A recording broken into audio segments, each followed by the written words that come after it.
This government meeting is brought to you by Eastworks and our local cable subscribers.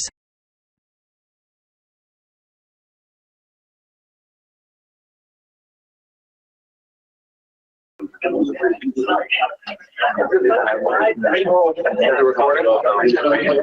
right, folks. With that, I will call to order this meeting of the Easthampton Planning Board for Tuesday, May 2nd, 2023. All our members are in person and we are recording it.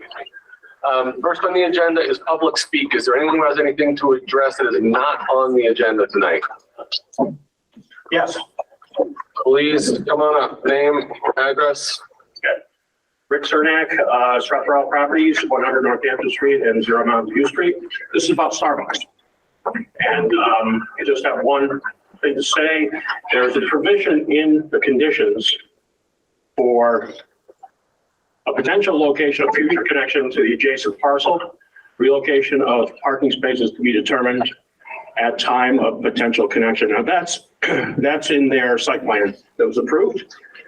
And so there's a reference to that under your condition 1 for your special permit to refer to this plan. And my comment is this: they're at the point now where they're starting to install curbing, and it may already be on your radar, but it may not. So I just wanted to bring it to the attention of the board and the planning department that now may be a good time to talk to the people at Starbucks about that connection. And really, if you look at it, it's in the upper left-hand corner. In other words, the northeast corner. And it really would be best served on the north, or I should say southeast corner. I'm not sure if you're aware of that, but that's my take. That's my input. Thank you for listening. Thank you. Yeah. Anybody else with any comments on something not on the agenda tonight? All right, moving right along, we have minutes from our April 4th meeting. No modifications. I motion to approve the minutes from April 4th, 2023. Second. All right, voting to approve the April 4th minutes. All those in favor? Aye. Opposed? Abstaining? Aye. I was part of the meeting. There you go. That's good enough reason. All right, so next up is the continued public hearing for Tasty Top Development LLC. We were supposed to have a night devoted to traffic, but because of some, I guess, late breaking news and crossed wires, we don't have everything for that prepared for tonight. But we don't want to waste the night. We have people that are here. We have lots of issues to talk about. So with the understanding that traffic is still up in the air, we're waiting for our traffic experts on both sides to do more of our peer review and address those things. I certainly want to give people a chance to ask further questions, make further comments. And also planning board members have all now done a site visit. So if any planning board members want to share any thoughts after their site visit, that is appropriate too. So I guess I'd open up the planning board first. If anybody has any thoughts after their site visit or comments, concerns, anything like that, I would like to address. I mean, you don't have to share them now. I think sometimes it's helpful to give some feedback both to the public and to the applicant, but also we don't need to. I mean, I thought it was an interesting site visit. I appreciated the site visit. I thought that one thing that was interesting to me was that by the time we got down to where the structures were, the elevation change from the street would make the actual structures much less visible than I thought. I'll say that. So that was one observation. I think that it helped a lot to visualize where the structures were going to be, where the roads were going to be in relationship to the neighbors, the Colonial Ave neighborhood, the Starbucks, the McDonald's, all those different structures and buildings. So I appreciated that. I'll integrate my personal revelations from the site visit during the individual components. Can I ask the site visit guy? Sorry, what's your name? Chris Cockshaw. Hi, Chris. Hi. Nice to meet you. I live on Thornton. Hold on. We're not doing. Oh, I wanted to public ask you speak. further question. Nope. We're going to have a chance later for Okay. questions and comments. Sorry, James. I was just saying that I'll speak to them individually as we cover different components of the project. Okay. Anybody else, anything they wanted to comment on? I mean, I'll just add, I thought it was really helpful, Chris, as you said, to walk and see where the buildings were. I was surprised at how much trees are planned for removal. That was a surprise, and some of the screening issues with Highland Avenue on that side, it was good to be able to see that. And I think it'll be interesting to hear more from the public. I can obviously still chime in. Yeah, to echo that and just give kudos to Eli, the tool that Eli, the mapping tool, allowed us to visually see the site plan, the engineered site plan, and where we were physically standing to kind of mirror the two together. And I thought that was extremely helpful form of communication, and kudos to Eli for doing that. So very helpful. Did you say that tree removal? Oh, hold on. Did you say tree removal? Tree removal was what I said, yeah. Harry? Yeah, I'd like to find out what they're gonna do with all the wetlands on that property, after walking that whole thing on the left-hand side where that, supposedly incremental brook is going down through there. It was flowing pretty good today. We were walking down there, and up in the top left-hand side, they got a supposedly buildings going in there. They got a real heavy wetlands on the left-hand side of that. I'd like to know how they can put buildings that close to that. Get industrial drive, no problem. And folks, it's not a call and response here. Just wait while we talk through this, and we'll do public comment as well. All right, any other comments or thoughts from planning board members now? Sure. All right. So if there's anyone else who has any comments, questions, thoughts on this, we can go to the podium and line up. We'll have online people as well, but you're welcome to share any comments or questions. Can I ask before the, Yes. I would like to know if there's the gentleman that was here 2 meetings ago that twice got cut off because we cut off public comments. And if he's here, would he speak first? I don't see him. Okay, sorry. Thank you. And as we did in the past, we're going to try to limit this to 3 minutes per speaker. So try to plan accordingly when you're hearing other people talk to not waste your time echoing. Please, thank you. Pre-read mine, and it's probably going to take closer to 4.5, but I'll do that now. Rachel Pina Roberts, Ward 2 resident, registered architect, here to talk about unit density and affordable housing. I'd like to begin by referencing the applicant's memorandum of support and project narrative published on the city's planning board website as part of their initial application for permitting, as well as their recently revised drawing set dated 4/28/23. According to these documents, the proposed site straddles 2 different zoning districts, the front portion along Northampton Street in the highway business, and the back portion closer to the Manhattan zoned R15 suburban residential. The applicant is applying for permitting of the HB portion under the elective Smart Growth Zoning Overlay District, SGZD, governed by Section 7.4 of the zoning ordinance, and under Section 8.3 multifamily housing for the R15 portion. The applicant states that the SGZD governed portion consists of approximately 15.8 acres, and the R15 section contains 18.1 acres. According to Table 7-3 height and density requirements in the highway corridor mixed-use sub-district, the SGZD contains required minimum residential densities based on building type. These minimum density requirements are as follows: townhouses, minimum 8 units per acre; duplex and 3-family detached, minimum 12 units per acre; multifamily detached, assisted living, mixed-use development all have a minimum density of 20 units per acre. This last category encompasses all of the buildings with residential uses in the applicant's proposal. Using the applicant's own reckoning of the site acreage in the highway business SGZD district of 15.8 acres, the minimum number of units required to comply with the city zoning ordinance would be 316 units.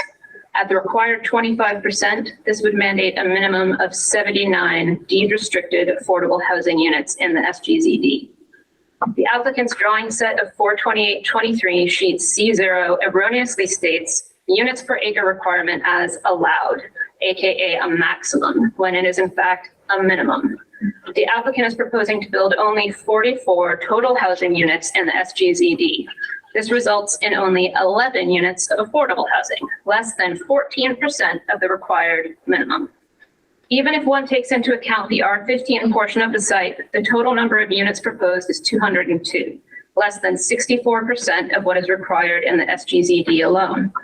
Under Section 8.3, which the applicant cites in their permit application, the 158 units they're proposing in the R15 district, which is the maximum allowed, have their own affordable housing requirement of 15%.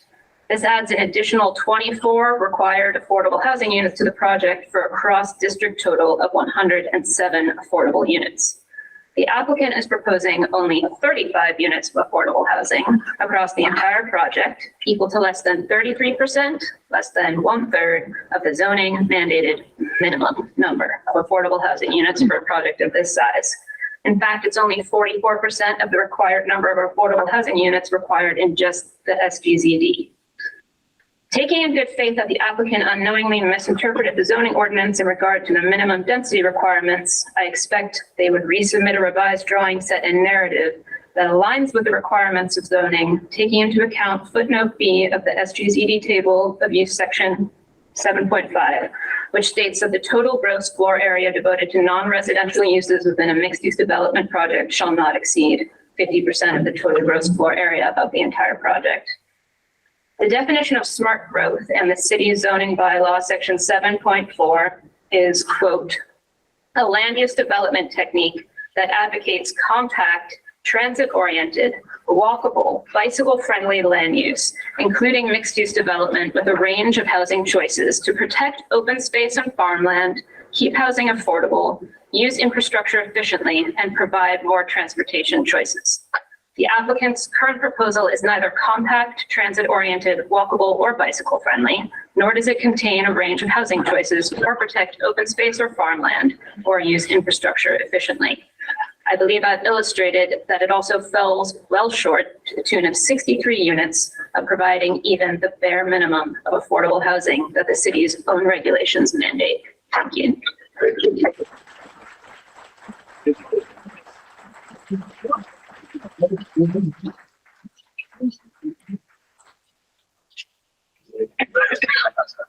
Yeah, do we have any thoughts on that density stuff? Or, I mean, we can do that before the next meeting, but.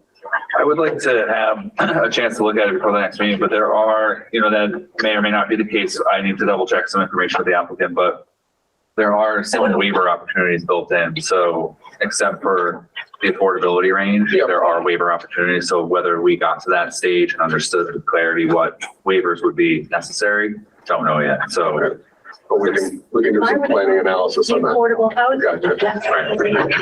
All right, so somebody online, we got Beth Goodman, looks like hand raised.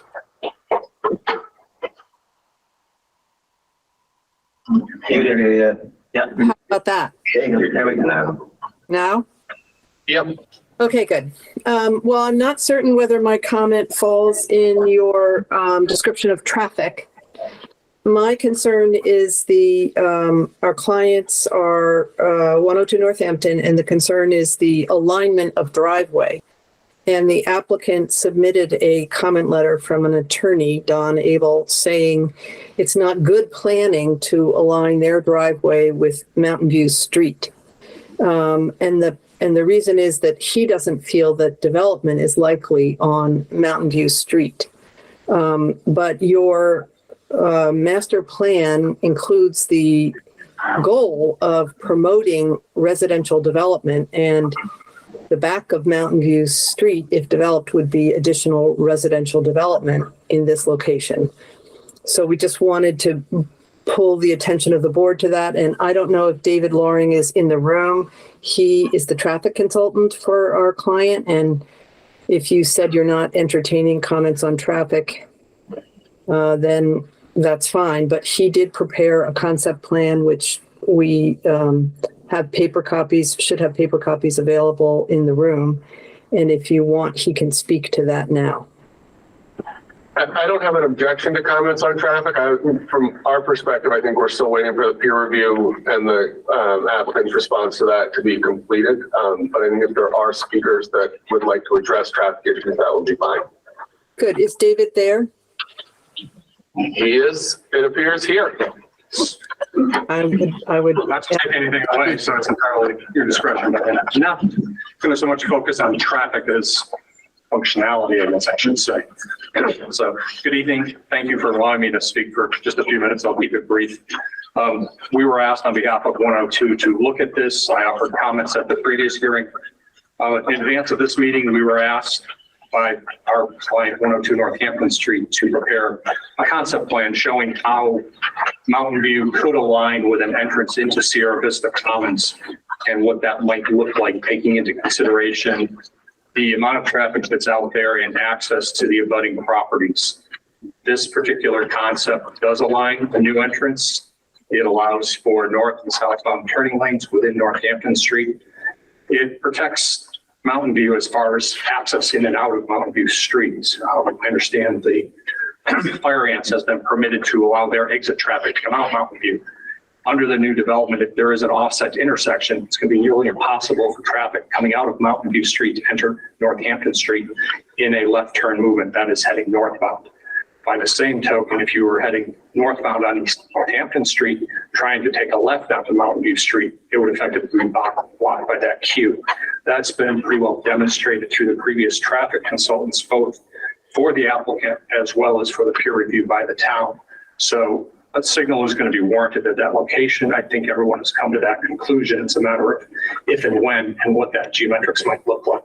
So that was the purpose of that exercise in front of you there. We have heard a little bit about, feedback that it makes or reduces the developability of the applicant's parcel. We did do a little bit of sketching. I don't want to get into the development opportunities that they may have, but we didn't really find that it did impact their building pad development that could be rearranged to allow for that to happen. Parcel to the north of the entrance could also be used perhaps for a transit stop, which is severely needed out of that location, and MassDOT is currently working on that. So, great. I think I hit the high points. Yeah, that sounds good. Thank you very much. Thank you.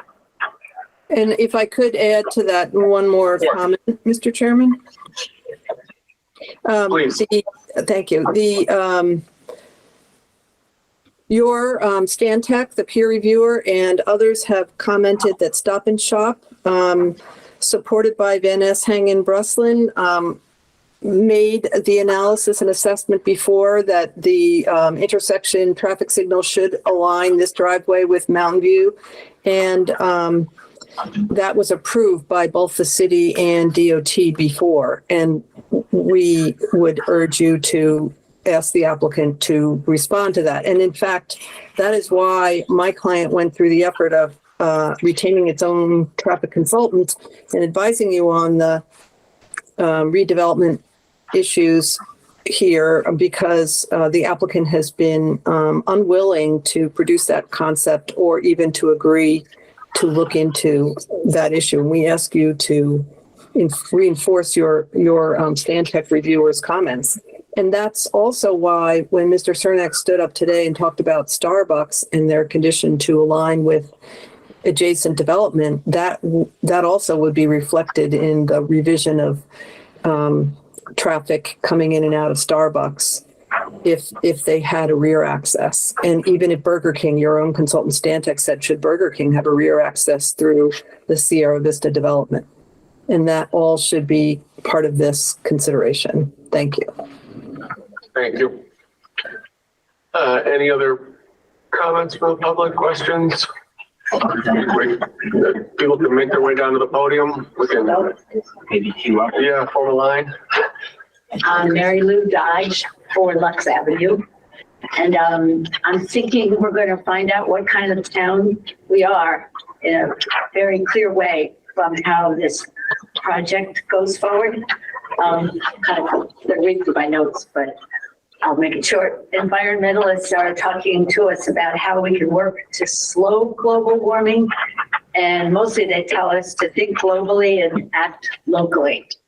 I don't think we're living up to their suggestion if we consider the Sierra Vista current development plan. The plan is by its nature going to degrade the local climate by removing about 4 acres of trees on the site currently, old mature trees, by replacing acres of some of the most extraordinarily rich and valuable farmland in our city, and replace all of that with thousands of square feet of structure, parking lots, and roadways. Probably most important to me, from what I've been reading about carbon capture and trees, we're finding more and more in Massachusetts state legislature is considering a bill to try to eliminate the mass cutting of trees. Currently, hundreds of mature trees on the site are sequestering tons of carbon out of our city's air. They'll be replaced by hundreds of cars pumping CO2 into our atmosphere right here in the middle of town every day. As people are sitting and waiting to enter or exit via one road that leads in and out of a very large sprawling neighborhood of personal living space and commercial space. They'll be back now by the time the cars get to Route 10, what is already a heavily backed up. And we've all got our complaints about trying to get through Route 10 at rush hour. It will be spectacular, the amount of crowding. So I'm just recommending that somehow this be done in a much more reduced manner, so that we're the kind of town, that is a town full of responsible citizens who want to save the planet by saving our little space. Thank you. Thank you.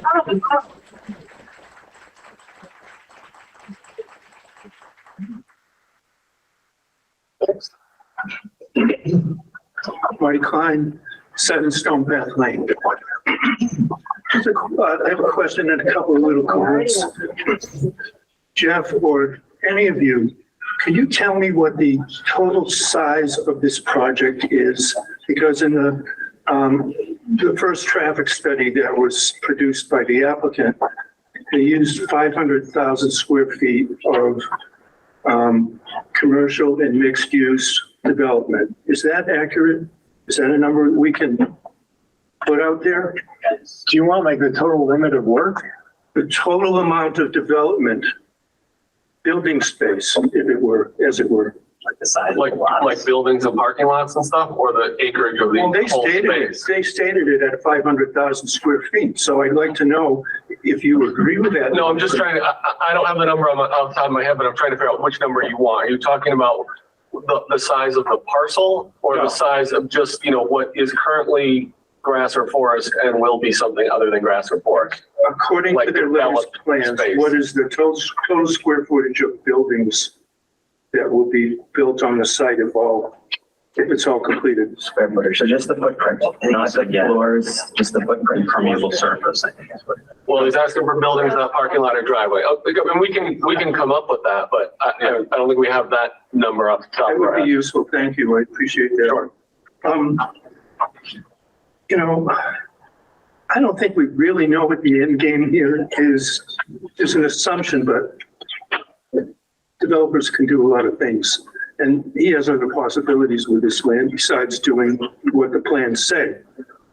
I'm requesting that to protect ourselves, that for each phase of this project, you require a performance bond to make sure that what he says is going to happen. And I think we need to be very vigilant about that. So I hope you'll consider that.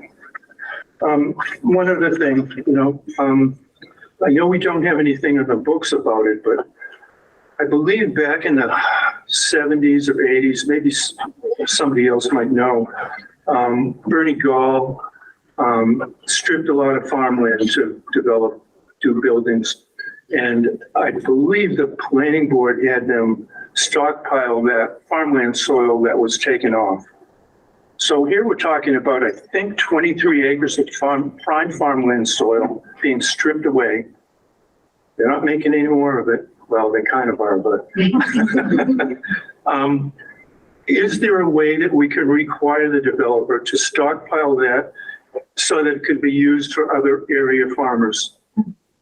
So it doesn't just get put into who knows where. That would be nice if you'd consider that. And yeah, I think that's it. Thank you. Thank you. Thank you. Thanks for your hard work, by the way.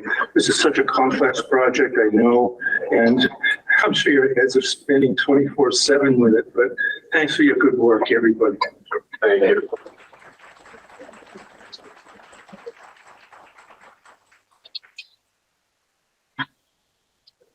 Good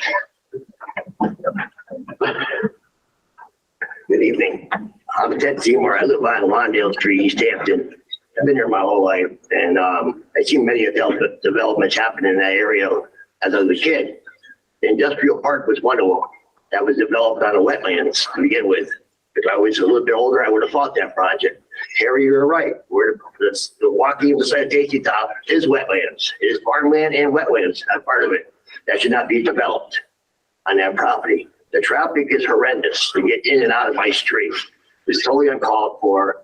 The way we had traffic, people get hit on that street. There was nothing done about it. Our infrastructure is falling apart in our streets in this town, and we're worried about a project going over Tasty Top.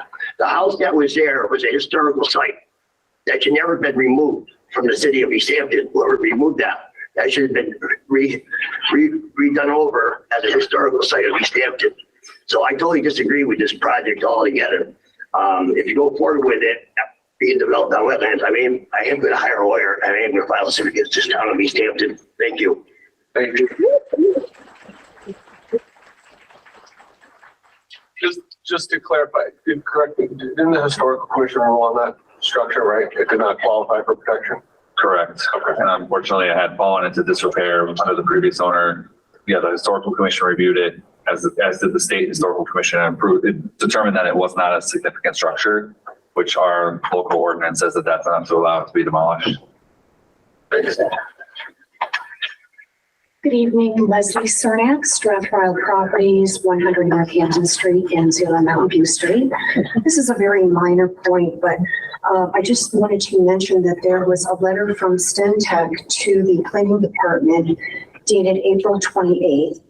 And on the first page, the last paragraph, there's a statement that Stop and Shop reported to have worked closely with Mass DOT and the butters to determine the best location for its site driveway and settled upon a location opposite the Cernak Fuels driveway, indicating that this driveway would be incorporated into the signal proposed by Stop and Shop. For clarification purposes, it was not Cernak Fuels driveway, it was Mountain View Street. Cernak Fuel has 2 curb cuts, one directly in front of the office and a second driveway that is now shared with fire ants. But the proposed drive for Stop and Shop was opposite Mountain View Street. Thank you. Thank you. Thank you. Owen Zarrett, 74 Florence Road, Easthampton. Really appreciate seeing all the passion and people showing up over concerns about our city. Wanted to start off, I'm close to needing reading glasses, so we'll see how this goes. Want to thank the developer for their interest in Easthampton. Certainly expanding our housing, especially as it pertains to affordable housing, is important. And that was one of the main points of developing this overlay district. And as well as offering new and expanded commercial and retail development in the city. I also want to make sure I thank the planning board and the planning department and all the other associated professionals. I know how difficult of a process this is. I'm certainly not smart enough to do it. And I also understand the complexity of reviewing and approving these plans, myriad zoning laws, inspections, approvals, et cetera. There's a lot to wade through, and I appreciate all the work that you all do. Just a few general talking points. My concerns and recommendations with this project are twofold. That's traffic and the environment. I'll be brief about traffic, as I understand that this is mostly driven by the study and that the abutting road is a state highway, so there is very narrow opportunity in terms of any local input for traffic mitigation. But I would ask to the planning board as well as the developer that they look very closely at the access and egress from the parcel to make sure it's the most friendly, accessible, sensible, and safe for traffic. Now, that gets us to the environment. Part of Easthampton's magic and beauty is its natural resources, our fields, our wetlands, our mountain, our waterways. Particular to this development is the abutment to the Manhattan River, its tributaries, and its wetlands. I strongly urge the developer and the planning board to make sure all of the considerations and evaluations necessary to protect these natural resources and to consider alternates to design that would be the most environmentally friendly, reduced impervious surfaces and runoff, and prevent any possible scenario where we are destroying habitat, polluting waterways, or in any other way destroying the beauty and tranquility of our natural surroundings. Finally, additionally, the city is in the very early stages of evaluating adapting policies that would protect insect biodiversity and so protect our entire local ecological food chain. This is accomplished by utilizing native plants and landscaping. I strongly encourage the developer to understand the value of these organisms and how they impact our local ecology. I certainly will offer any resources I have to make a reality the use of native plants only in this project. We are seeing massive loss of biodiversity and volumes of invertebrates that support our entire ecosystem. Please make strong considerations for this in your open spaces and green spaces.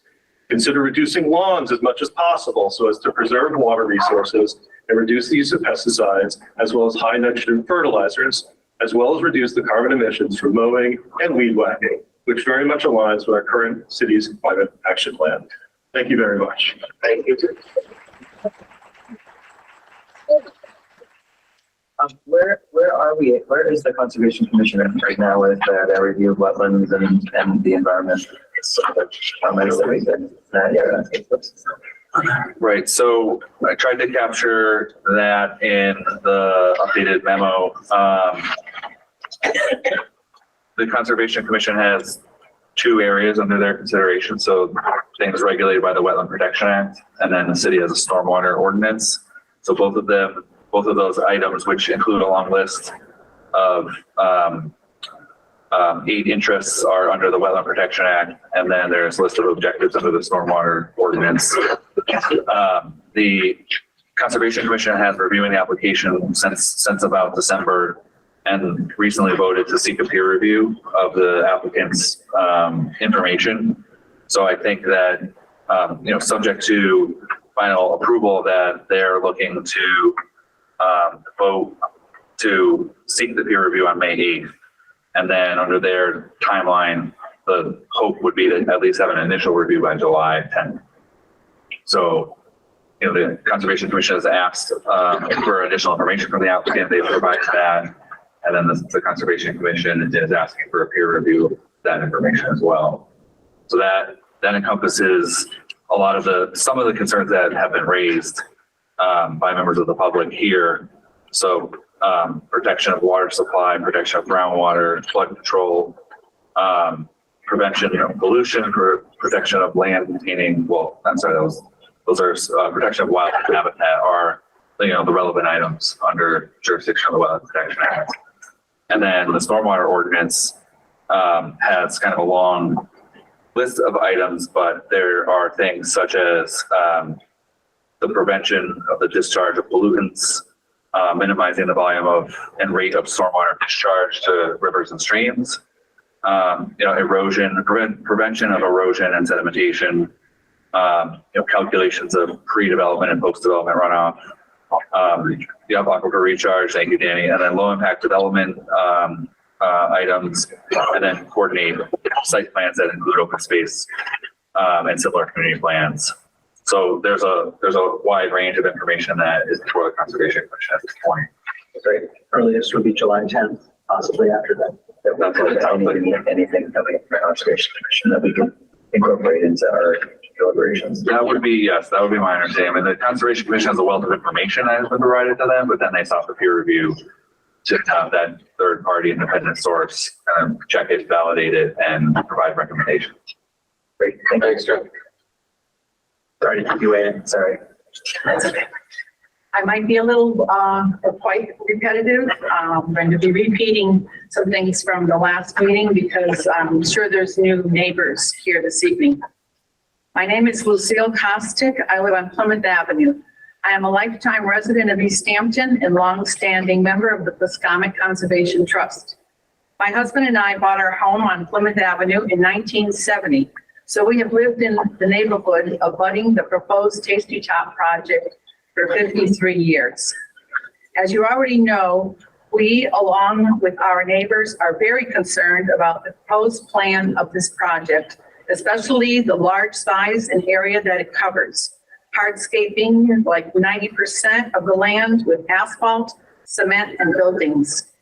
Makes me think of a favorite song of mine by Joni Mitchell, released in 1970, The Big Yellow Taxi, which has the words, "We paved paradise and put up a parking lot."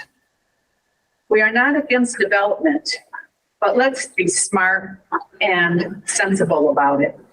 We know that the city needs housing and affordable housing.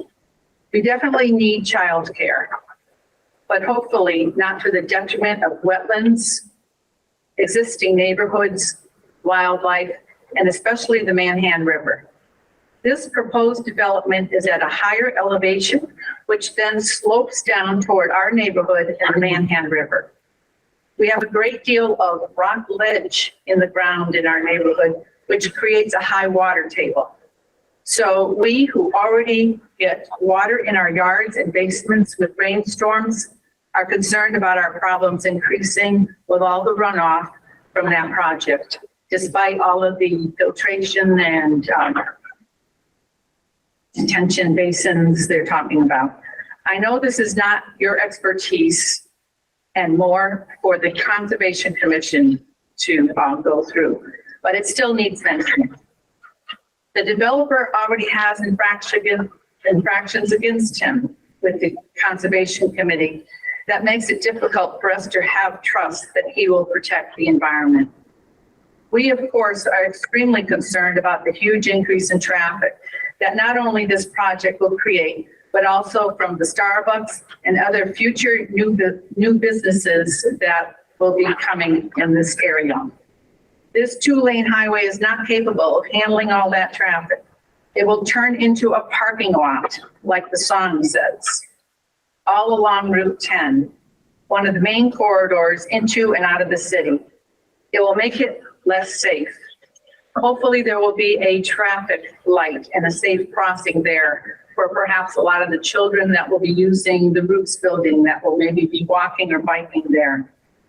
There was just a major accident this past Saturday when a pickup truck smashed into a telephone pole right across from the entrance to Colonial Avenue, breaking the pole, causing power outages and a major traffic snarl and backups for several hours. We already have great difficulty getting in and out of all the side streets onto North Dam Street. For us, it's Colonial Avenue. My main plea to you this evening, put the brakes on. Please do not rush into any decisions. We have heard much new information this evening that we must digest and look into. Please use your due diligence. Easthampton deserves better, and thank you for your consideration.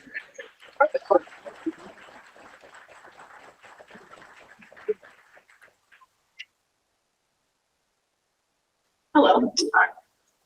Heather Beck, Ward 2 resident and Easthampton business owner. Our Barnes Aquifer is the city's sole source of drinking water. It is also a source of pride for the city, having garnered national attention with its gold medal win for best tasting drinking water in the U.S. from the National Rural Water Association in 2015.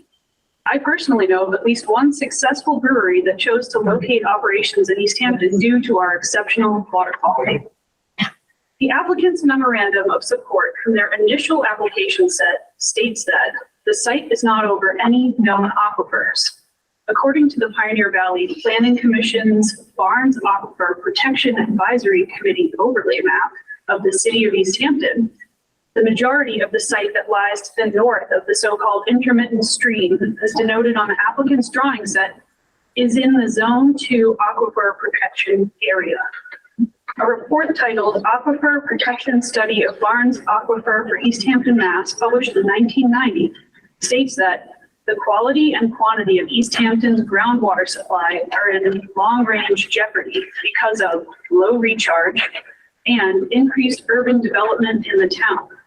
In the non-direct recharge areas of the aquifer, such as the site in question, this same report makes the following recommendations. 2-acre or cluster zoning to create a greater amount of open space covered by natural landscape with less pavement and impermeable cover, resulting in greater amounts of natural recharge and less polluted wastewater runoff.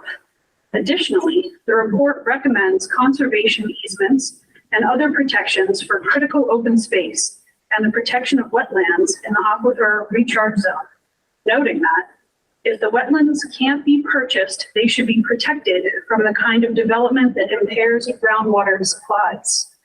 The easiest and most cost-effective way to improve the recharge potential of the site would be to reconsider the design with an eye to compact, dense development served by a thoughtful and regulatory acceptable minimum of parking areas and roadways.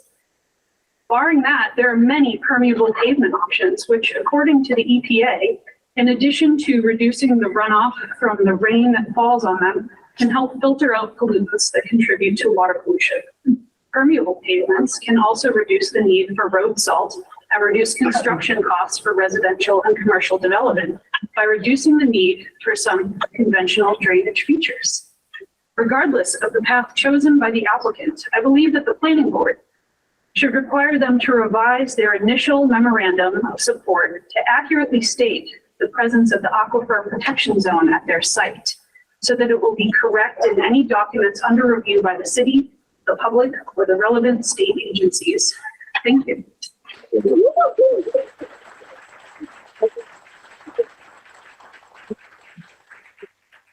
I see. Hold on one second. We just had, we've got a hand that's been raised online. Yep, Daniel Martineau.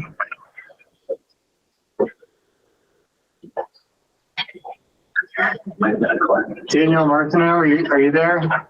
Would you like to speak? Yes, can you hear me? Can you hear me?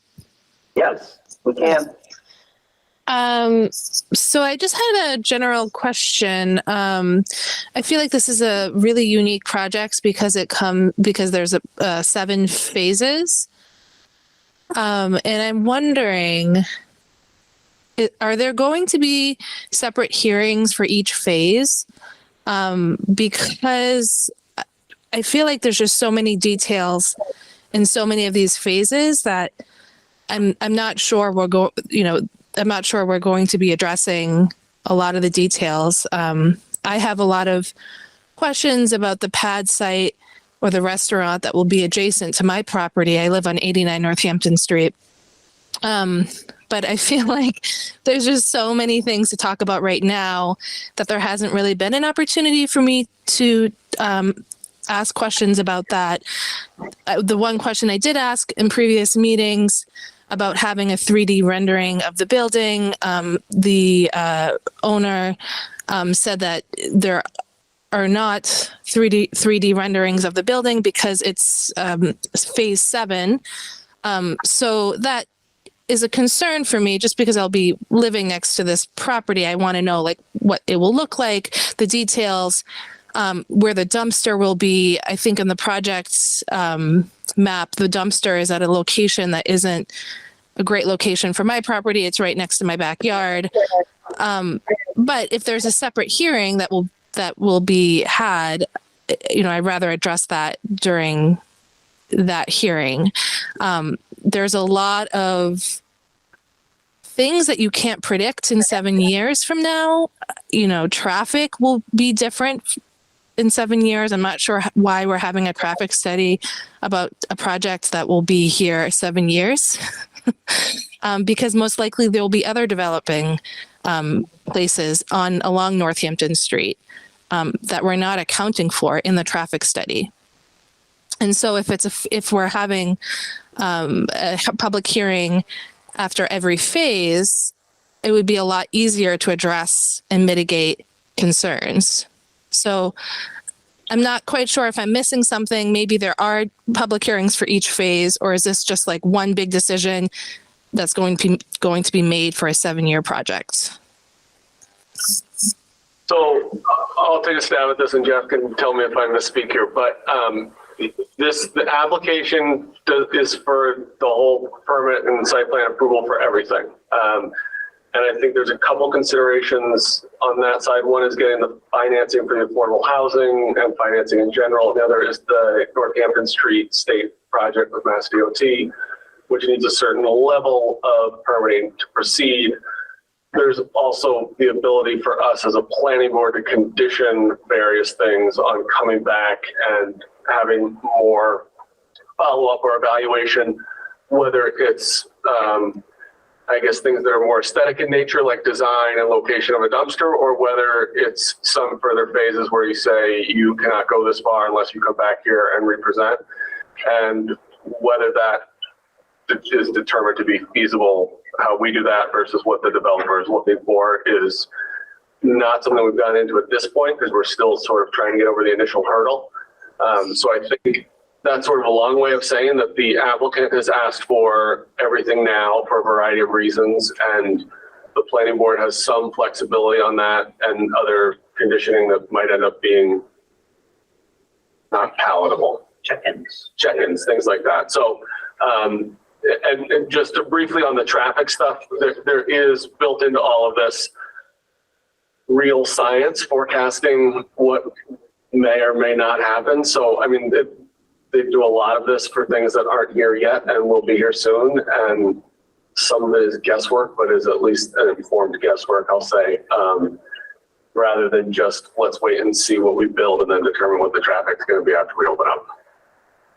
Provide some clarity too, just looking at the latest plan set from the applicant, it's showing 4 phases, just to be clear on that. And I don't believe that the phase is tied to a year as well. So I don't think, just to make clear. Jeff, anything else? I just would add that I think the question is a good question. I think it's a little bit more detail oriented. I think the analogy of a hurdle is important because we have kind of a lot of information to get over the hurdle first to make sure that the project in general will be approved overall. But I think in terms of things like traffic, what the best case scenario is that everyone is seeing the full build out now, because what the applicant's going to be required to do is mitigate the impact of the project overall on Route 10. So we've been talking a lot about the driveway intersection, that there could be, the light at O'Neill Street could need to be changed in timing as part of this project. But once this project has been vetted through the traffic process, future development is also incorporated, but then the rest of the future development would either fall on a future project if it were at a different location, or Mass DOT would have the jurisdiction over the broad stretch for other future projects. But I think we want to see the full potential of the project now.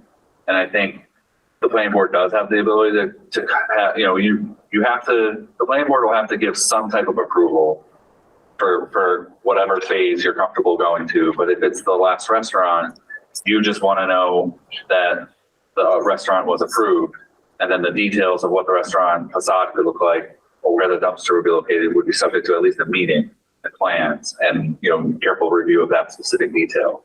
So it's something where we want to see the full build out now, the full picture, especially with, potential environmental impacts.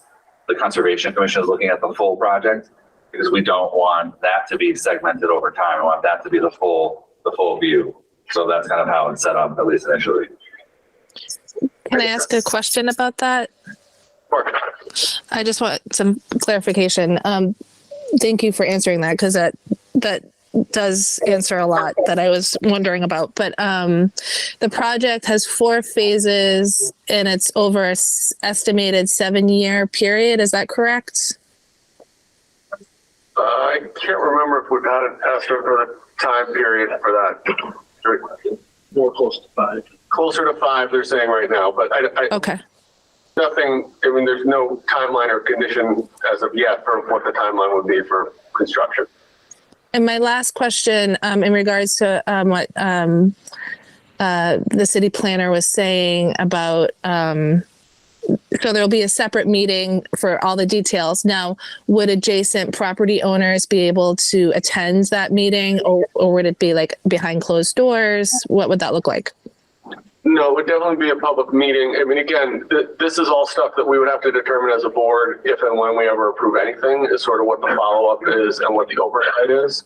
But it would certainly be something that takes place in a public meeting, and what is being discussed there obviously be subject to whatever we determine in any decision that we might approve.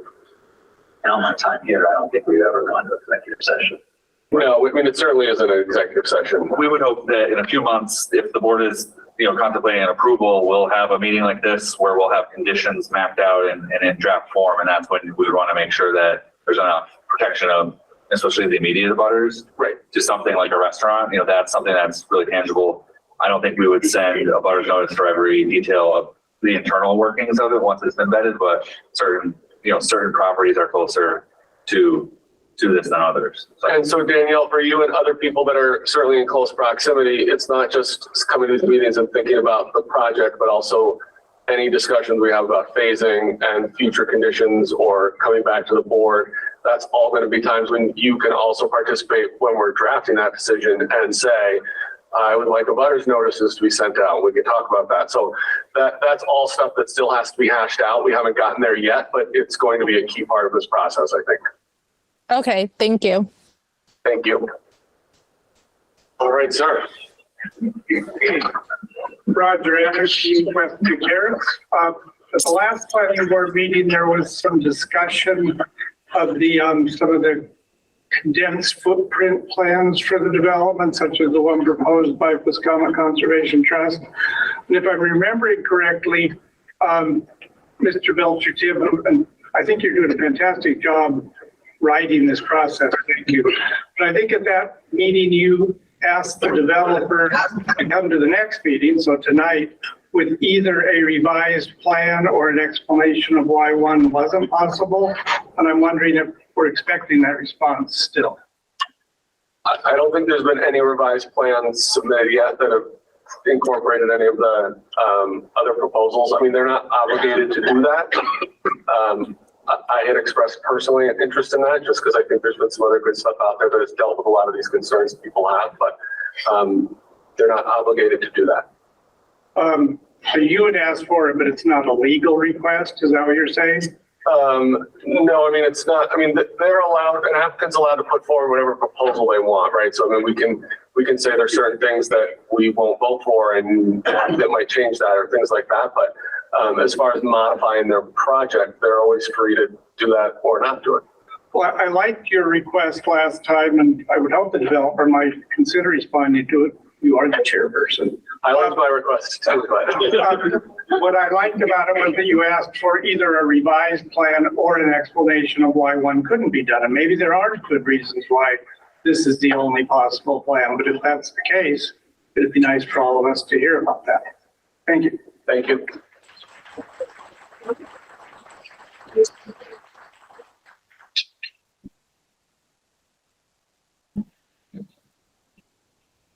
I just have a couple of questions, clarifications. Name and address first, Will. Jody Miller, and I'm at 28 Colonial Ave, so I'm actually the closest property to the property. So my displeasure, I'll be pleasant.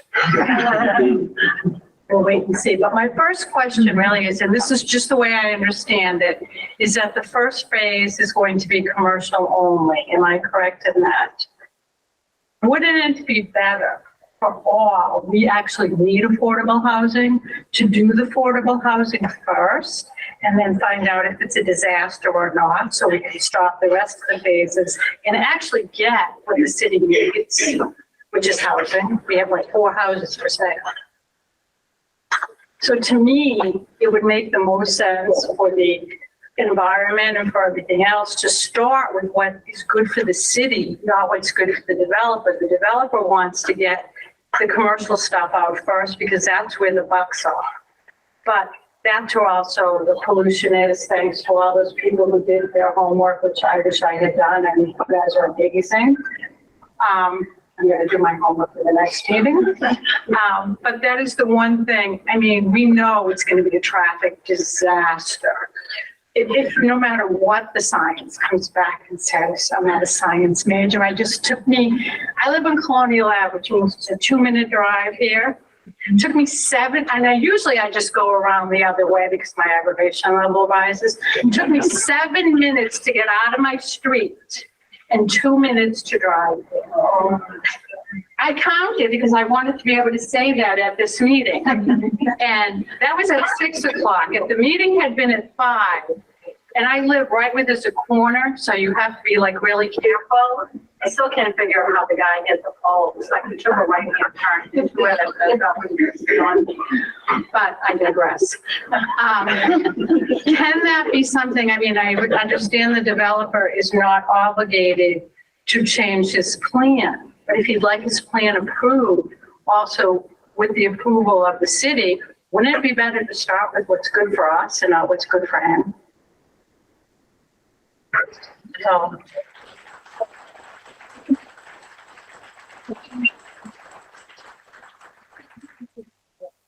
All right, I see another hand raised online there. Yep, Patty C. Patty C, are you there? Yeah, literally crickets. All right, we'll try again next time. All right, who's next in the room? Come on down. Hello, my name's Kathy Ahern. I live at 12 Gulf Street, a little bit far afield from the development. My understanding is, and hopefully this isn't the case, but if it is, then I would make a suggestion to do something other, that the traffic studies that we're talking about are about the traffic in a block to 3 blocks of where the proposed development is. Maybe no one else here lives over in Cottage Street area, but the traffic over there is already verging on heavy. And I don't take the time to count how long it takes me. I did it just for this meeting. It's a while. And my understanding is that the larger, wider impact of the development vis-a-vis traffic doesn't seem at the moment to be being taken into consideration. And so if that's the case and I'm wrong, which perhaps hopefully I am, then I would propose that 2 things. One is that Union Street and Cottage Street and Main Street as well be looked at in terms of the ramifications for the traffic, people coming around the mountain, coming from Westfield, et cetera. That something perhaps can be done about that. The other is to encourage through signage, et cetera, that people maybe try other routes, be going around Ferry Street or whatever to try to get over to Route 5, to get over to 91. But those of us over at the other end are bearing the burden of it, and things are not going to improve as they stand right now. The other is in a former life, I was a commercial industrial real estate appraiser. And so I felt compelled to do a quick inventory of the amount of unused land, vacant land on Northampton Street, from the Northampton city line down to where the residential properties are. And this was not scientific, but there were about 62 acres and 11 parcels of undeveloped land along Northampton Street. And so from an appraisal point of view, if I were going to be appraising the Takes-Two-Tot lot for financing, for instance, I would take into account what the potential development was of all that adjacent property. Because it affects the real estate value. There's also a point perhaps the city needs to consider, that this is only one of many future opportunities for developers along Northampton Street. And without sounding really anti-development, the issues particularly of traffic and how people get in and out of the city. And since we have a population in Northampton that hasn't grown in 30 years, except for a handful of people being added and subtracted, and the population is aging, that a lot of these people who are coming are going to be coming from other communities, particularly to use the types of projects that Roots will be offering. And so what are we going to do about it in terms of traffic? How are we going to make that possible without condemning those of us who already live on those overused roadways to sit even longer at their corners trying to get out? The other thing is there was a gentleman who asked, he was asking for the gross building area of the project, not the footprint. And somebody suggested in an earlier thing that I read that the proposal is probably twice the size of Eastworks in terms of gross building area. That's a little bit of a way to give people an idea of how very big the building area that's being proposed for the site is. So thank you. Thank you.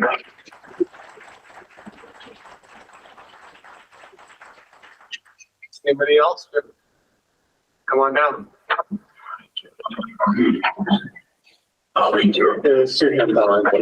Here at Stover, once again representing Tuscaloosa Conservation Trust. Kind of get closer to the microphone. Yes. So I was going to reiterate some of the points that we've made in the past and that people here have made in the past. I have not yet seen a sign that anybody is taking very seriously the impact on the Manhan River and the wildlife corridor.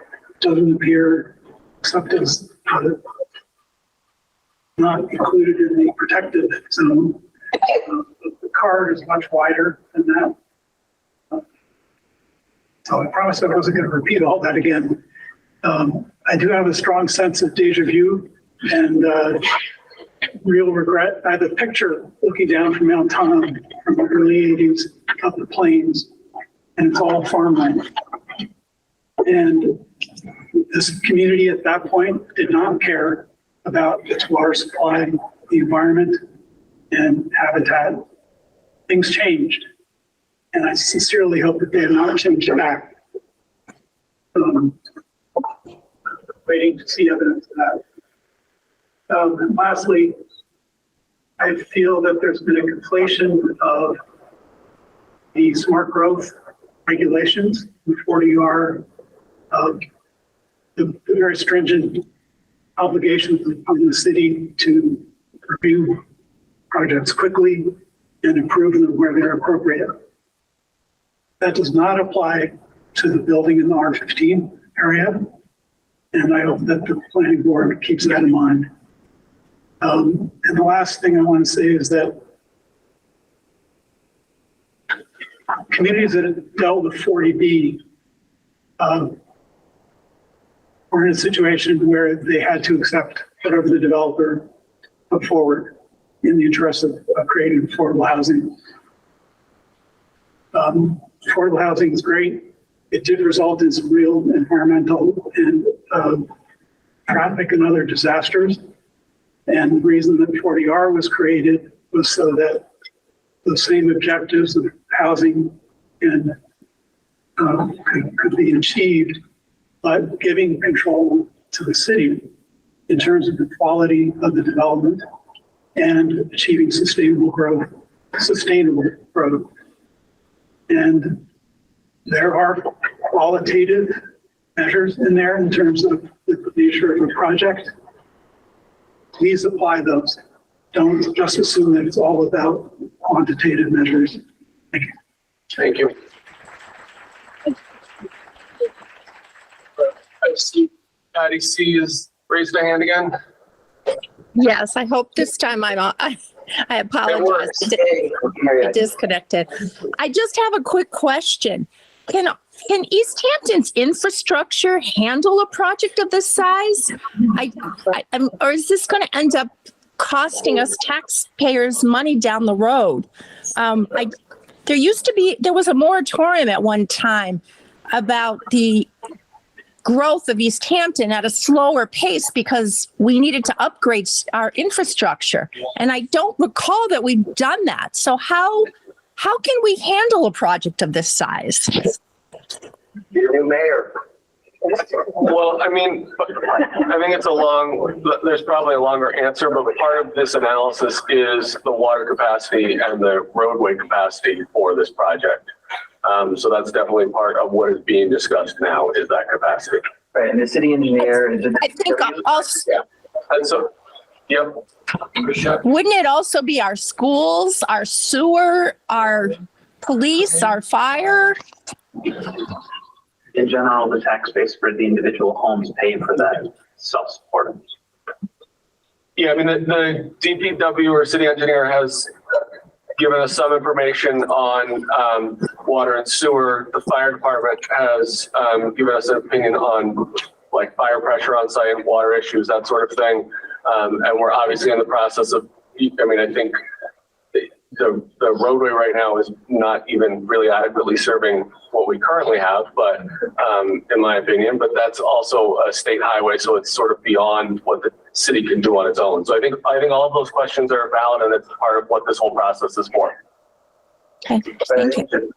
Yeah, the answer is yes. The departments are being consulted. Yes, yeah.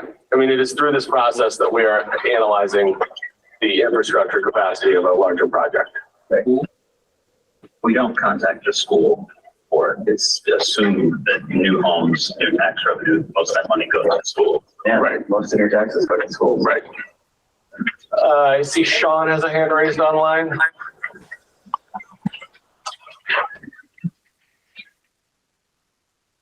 Sean, I think you're muted.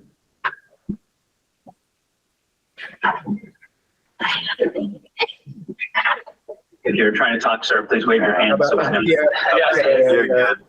I have to choose the correct microphone. My bad. Anyway, 21 Summer Street, Sean Abbott. Had a few just sort of like generic points about some of this. First of all, I'd like to say that I am very much a fan of dense development, and I'm very much a fan of affordable housing, and I think we need both of them, and I would like to have that happen as rapidly as possible.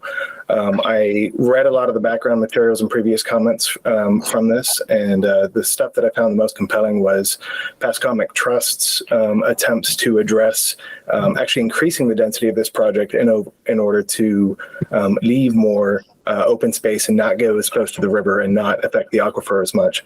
And I think that that is probably the way that we should be going. And I hope that the developer will consider doing that. And even if it means we have to slow this down, I think that that would be a perfectly reasonable thing to do. There's a few other points that I'd like to make. A dense development like this will provide higher value per acre. That means that the city will have more money and less expenses to add infrastructure in order to support the housing and whatnot that we provide. The people that are going to be moving into these housing developments already exist. They're likely already in the area, and they are likely already driving around on the roads. So even though it may increase point traffic from a please, I let you speak. But even though it may increase point traffic at the point, it's not going to, not having these housing developments aren't somehow magically going to keep cars off the road in general. So from a local versus global perspective, we're not reducing carbon by not building housing here. So we still need that housing. Also, there is no way that you can engineer your way out of traffic issues in the world. Traffic is a side effect of the fact that cars are an extremely inefficient mode of transportation. The only way that we can reduce traffic in the end is to provide people with safe, comfortable alternatives to driving around in cars, which doing a development like this will actually help because, for instance, on Route 10, we're more likely to get funding to properly multi-mode Route 10 if we have the density along Route 10 in order to do it. So all of those things are in favor of doing this development, and I am in favor of having dense housing and affordable housing as soon as possible in Easthampton, and hopefully reducing housing costs and whatnot. But I do think that rather than be concerned about the view of Mount Tom from the road, which honestly I don't want people to do because that's the exact section of road people got killed on. So I don't really want distracted driving because they're looking at the view. I wouldn't like them to concentrate on the road. So rather than hiding the houses back near the river, so that folks from the road can see the view, I would prefer that we strongly ask the developer to consider alternatives such as those presented by the Pascomic Trust that would provide the same density, that would provide greater density, would provide the same advantages and amenities, but would do it in a way that was more environmentally friendly and honestly probably lower cost for the people that are living there since it's a private drive.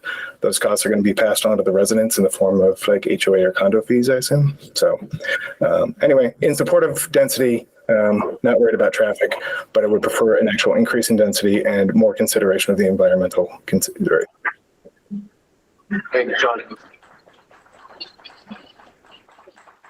Any other comments or questions at this point? I can go back up one more time. Oh, hold on, let's let people who haven't spoken yet go first. Thank you.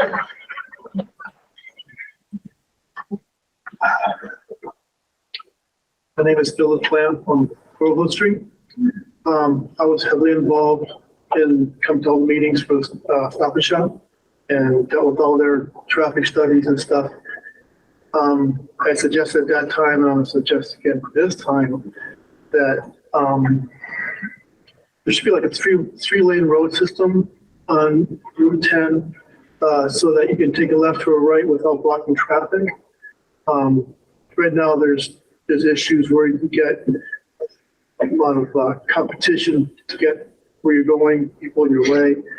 And in addition to that, on O'Neill Street, when they put the light in, I had a lot of traffic coming south from Northampton, and I was surprised that with all the room they had, they didn't give a dedicated left-hand lane to leave coming from the north to go onto O'Neill.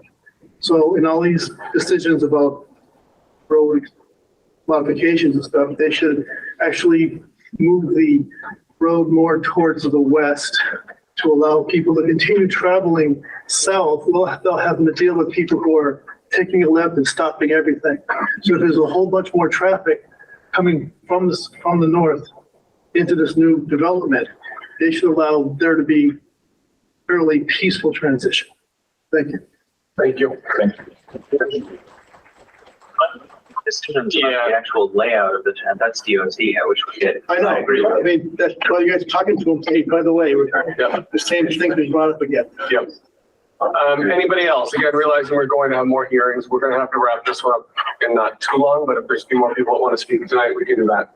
Yeah, hi, I'm Jennifer Cernak, representing 102 Northampton Street.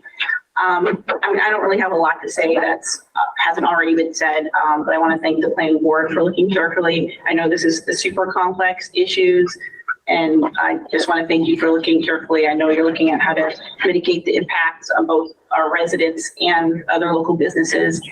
And, you know, our intersection is just one of many of those issues. But, you know, sometimes we've heard that other alternatives have not been possible.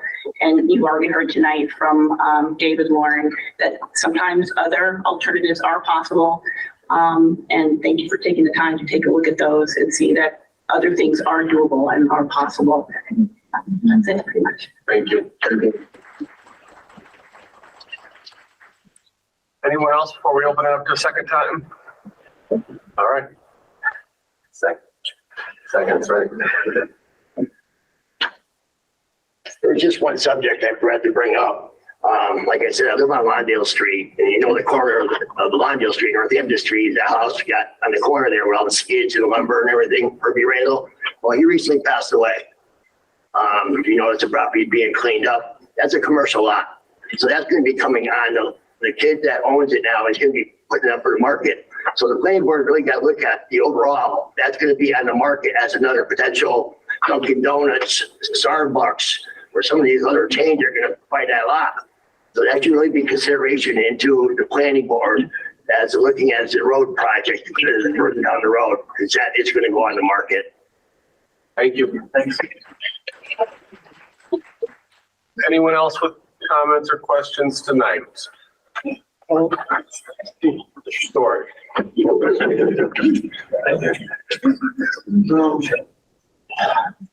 it comes to potential of widening Route 10, I know there's eminent domain concerns, but at this point, I've been living here for 36 years.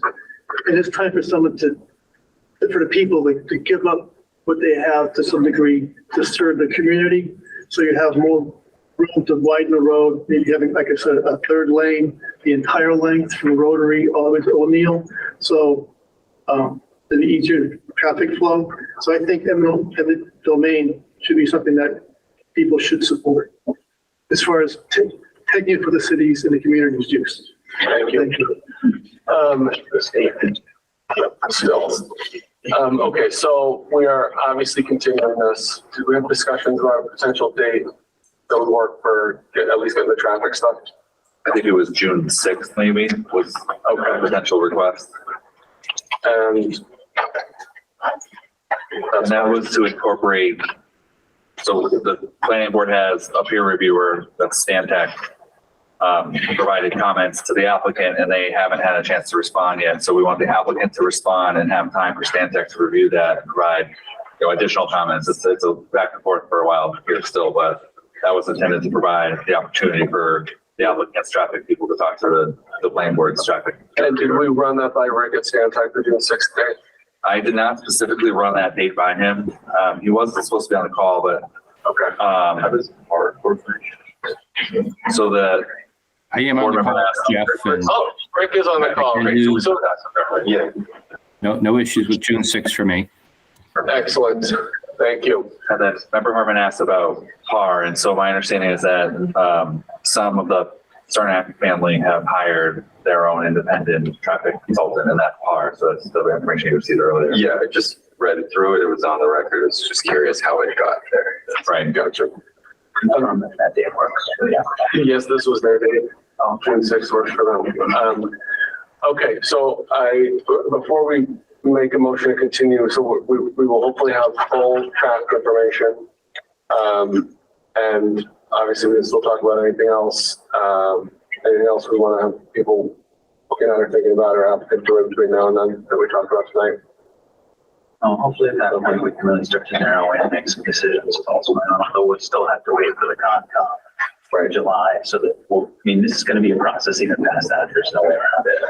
To circle back to the kind of the start of the meeting, that Jeff, I believe you agreed to look into the statistics kind of thrown out relative to housing and interest. Yeah, I think Jeff and Eli have some homework that they're gonna have to pull from this, but I'm just trying to think, the public and the applicant we won't see again until then, so, okay, so I guess we are.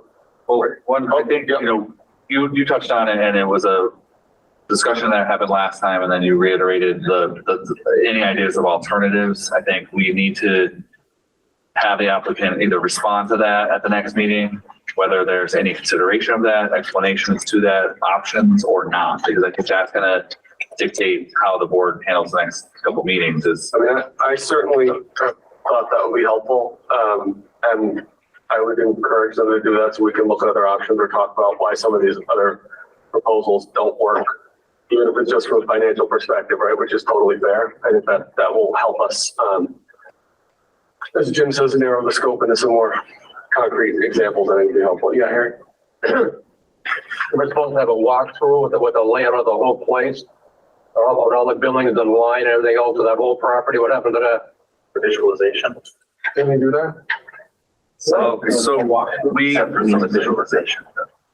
the board did a site visit at 2 members at a time to make sure that we were in compliance with the open meeting law. And I think when Member Schuman was out there, I think there was a discussion about maybe not all the buildings, but some of the buildings at the rear of the property to have the applicant stake the corners to give a better clarity as to where they are.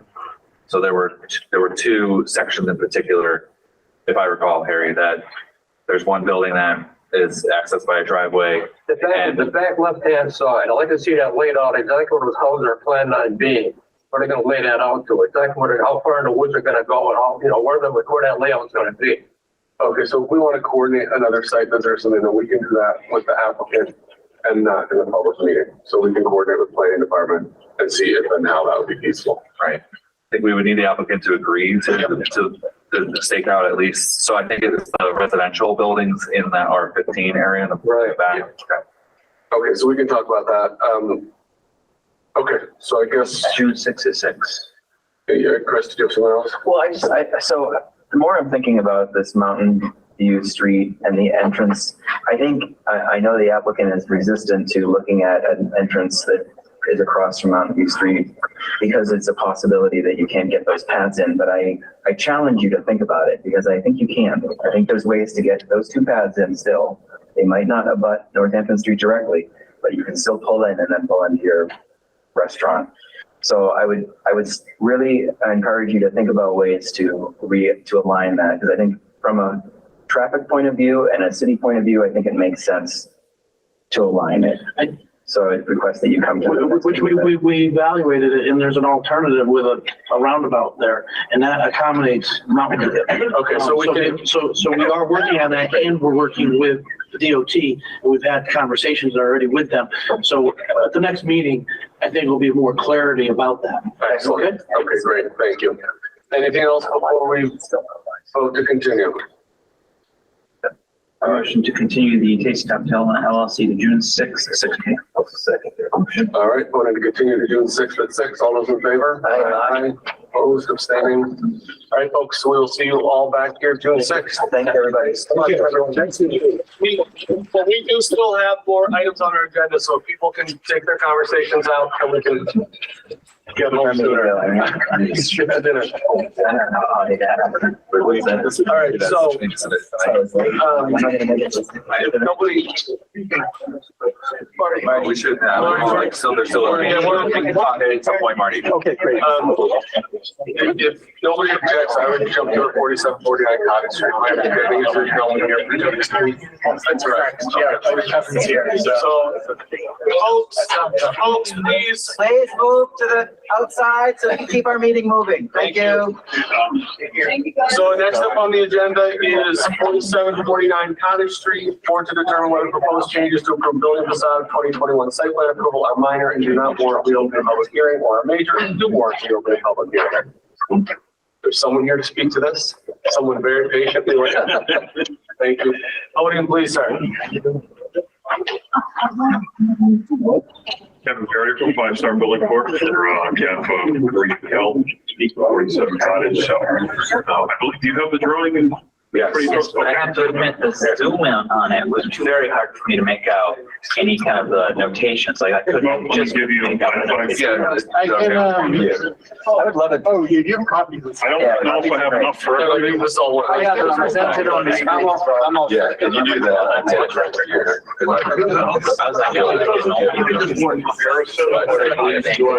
Oh, is there like a before and after? Is that what you got going on? Well, maybe there's two. I remember. Yeah, one was. Is there what you proposed before and then what you're proposing now? One thing that Eli does have that. Ours just has the current residential. It looks like they're all. Oh, no, there's confused. Oh, yeah, this isn't all. How can you tell, what is it? I have, this is better. 4 and 4 west exterior elevation to it. Sorry. Kevin will have to explain it to us. South elevation. I have it presented up there. Oh, you have it up there? Yeah, which is. All right, folks, come on, let's get this going. Come on, people. Don't make me use my bad voice.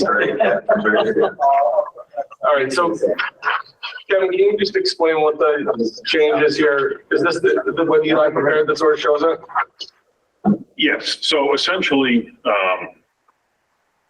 due to the project's budget, there was various value engineering processes that went on. The majority of it, other than this, is on the interior, mainly finishes, things like that. So nothing that was affected. But one of the items was about a 20% reduction in masonry with brick. We did make some other changes that were actually enhancements. There was a water table that's added. I don't know if I go up there, is that okay? Or? Yeah, I mean, it doesn't record as much, but. Yeah, so we added some details down here. This is all a precast water table that will go there. So that'll, it's kind of an enhancement to it rather than just having the brick go down the sidewalk. What's a water table? What is a water table? It's a precast masonry unit. I believe the ones there have to look for like a gray, solid piece. So you can see it more of an older building. It kind of fits in style. And then the brick, So the water runs through it? Yeah, it'll come up, usually have a little chamfer, and then the brick will start on top of that, rather than the brick just coming down to the sidewalk and taking a beating from like salt, things like that over time. Okay. So that wraps around on the 3 sides where the masonry goes. It's kind of the trade-off was we lost one pier. So you'll see on the old one, you had one more column here. Okay. Now, essentially, we lost the column over here. And what was added to that is now these are the MDO panels that will be painted different colors and such, and still go with the color scheme that was presented. Okay, so it's really just the reduction of those sort of 3 side panels to just 2 now that have that brick facade. On that side. On that side. And what about the other side? The front, there was where the window recesses were, there was option for masonry where the windows are recessed in a bit. That was changed to an MDO, like basically a solid panel and painted, but the piers and the columns overall stayed the same. And then we added that water table across the front on the sidewalk. I don't know if we go to the front side. That's the west, right? Or is it? Yeah, can we look at, I guess it would be the south. Yeah. So you see, there wasn't really much change over there. We basically clarified that now these will be MDO panels in the window recess. There was a version, actually, I think it was actually the permit drawing. There was a version that had brick inset here. But I think if this is the original drawing you saw, there's very little change here other than that water table addition all along the line. The next elevation. Yeah, the next elevation probably has the biggest reduction of brick, but it's still an overall around 20% reduction. That's the side. Yeah, it's back up. Ooh. No, that's the first one. Oh, yeah. Yeah, right there. So here it was essentially the two columns were removed of the masonry, but you still have this one keeping when you're coming up Cottage. So this is the side that faces the parking lot, right? Your parking lot? Correct. Yeah, Yeah. okay. Yeah, that would be facing like towards One Cottage Riverside. Street, Riverside, Yep. yeah, okay. Yeah. And what is the color of the first floor there? Is it still the dark color or is it a lighter color? I'm colorblind. I'm the wrong guy. Oh, okay. Yeah, I believe it's a darker. Yeah, right. It's two-toned as it shows. I don't believe it's a three-tone, but it's definitely a two-tone finish there that the panels are. It was close to the original rendering, but yeah, the colors are not a combination. But I feel that the major change that we wanted to be sure that everybody was aware of was really the elimination of the columns. Okay. Any other questions or comments from planning board or planning department? Well, I think that the major change to the elimination of the columns isn't really the major change. The major change is the lessening of the brick and increasing of the windows, right? You said 20%. Well, the brick column, yeah. So there was, this was never a solid one. So it's this column and this column that's eliminated. Oh, I prefer the lessening of it, so I'm quite pleased with it. Oh, all right. Yeah, I do. Jeff, did you have something? No, I mean, thank you for coming in. We just were looking at this as a difference from the building permit plans. And I think, this is a 40-hour project. We just had that previous discussion that we just wanted to make sure that this type of change got reviewed by the board and that we understand going forward that we want, because I think the applicant did say that this was permit level drawings when they came through conceptual. But it is important to understand the amount of change that we might anticipate occurring in a design when you go from the permit set to the construction drawing. So, well, and I think it's important to have this meeting because unlike say most of our projects, the aesthetics of this was a key concern for people in town and neighbors and everything. I think you folks did a good job. The design change was made to accommodate some of the requests from the neighbors and people in town. So, I will see if there's anybody online still here that has any comments or questions about this. To echo you on the aesthetics, it was just changed on the non-street facing side as well. So if there was value in engineering added, it was done to the non. Yeah, although I will say like when you're driving up Cottage Street, you're going to see that big front side there, which is going to be changed probably more than the one that faces Cottage Street. But I personally, to me, this seems like a minor modification. I don't really have an issue with it. But I do actually appreciate that you guys all brought it here because this was something that was pretty contentious when it first came through, the aesthetics of it. So. Yeah, as long as that board and batten is painted that dark black color that you were showing, I'm okay with it. I do not like the way it looks right now. I'm pretty not. You guys are trying to. Yeah, I know, but so we had some interesting comments and emails coming to our office when the Tyvek was up. People thinking that we were stuck going and waiting. I was finished. I had people make similar complaints to me. Just wait till it's done, then that'll take all your feedback. Any other comments or questions, board members? All right. I motion to consider the changes for 4749 Cottage Street as minor. I will second your motion. All right, going to treat the changes as minor. All those in favor? Aye. Opposed, abstaining. All right. Thank you. On your way. Thank you. Thanks. All right, the final item we have on our agenda is 2 East Street LLC. This is review and discuss revised text for the condition regarding stormwater as part of the special permit voted on April 4th, our last meeting. I remember that. So we went back and forth, and as soon as we left, There was a lot of hesitancy over on that side of the table during that condition. well, and I told Eli it would be fine, and then we sat down to write the decision, and we agreed it would not be fine. So we got to the city engineer, and because we haven't written anything, did you guys check your Bobrowski? Because I think we still have the authority to modify this before we write a decision, right, on our own. That was the idea. Yeah, I believe so. I can't say I completely understand everything that's written on Bobrowski, but. Okay, well, I think we have the authority in this context to simply modify our decision. I think we would just have a motion to modify to add a condition, but maybe Eli or Jeff, you can talk about where this language came from. Maybe we should read it. And what we're contemplating. Sure. I mean, this was basically written by the city engineer. And I've spoken with the applicant, and he's okay with this language. And I'll just jump in before you read it. I mean, I was not at the meeting, which I'm not saying is part of this equation, but as Eli and I were talking, I think it was the enforceability of it. So I think the intent was good, but when you went to actually look at it and how would you measure or determine that that condition was getting met and who would do that? It was too vague. I think it was a condition. The applicant agreed to a standard that I don't think any human could actually prevent. We sort of talked about that, and I think what we're talking about is well, we'll use common sense, but that's not in a decision and it's not verifiable. And he was just sure, I'll agree that not a drop of water will hit the property. Right. Well, there are sites with MSGPs that are under that condition. I managed 23 of them. So right. But in this case, I think the concern is my concern was twofold, just that this project is exempt from the stormwater ordinance. So you added a condition that was over and above what was actually required. And then there was actually we wanted to make sure the city engineer saw it and the city engineer could walk to the site when it was done and look at the condition and say that was achieved. Yep. That was just left a little The nature of it was just because there was a decent amount of modification, changing of contours that, this is not our applicant and materials. That this is not in the specific applicant, but someone could change it enough to cause an issue with stormwater, and that was the nature. Yeah, the nature and intent were good. It's just I just saw it as a learning opportunity that I think the board did a great job of trying to get the permit out, but especially with conditions, we want to keep working on making them clear and enforceable.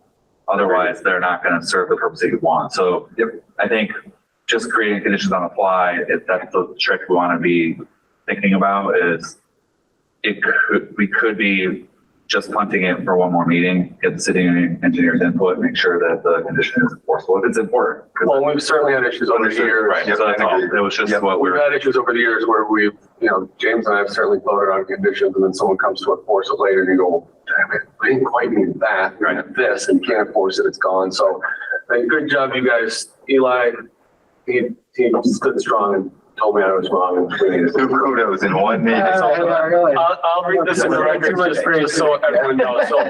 So this would replace what we voted on as condition 1B, and it says prior to the issuance of a building permit, the applicant shall submit a plan to the city engineer for approval. Said plan shall demonstrate a reasonable effort to retain stormwater on site. Any runoff that cannot be retained on site shall be directed to a sump with outflow to an existing catch basin. Great. And the applicant has expressed agreement with us and doesn't have a problem. Yep. Motion to replace the 1B condition as read for 2 East Street LLC. I second your motion. All right. All in favor? Aye. Opposed? Abstaining? Yeah, you can abstain. Well done. Good catch. Thanks. There's a kudos for you. I will give the biggest kudos out to someone who makes a motion to return. Seconded. All in favor? Aye. Thank you, everybody. Good meeting. Well done, team. This government meeting is brought to you by Eastworks and our local cable subscribers.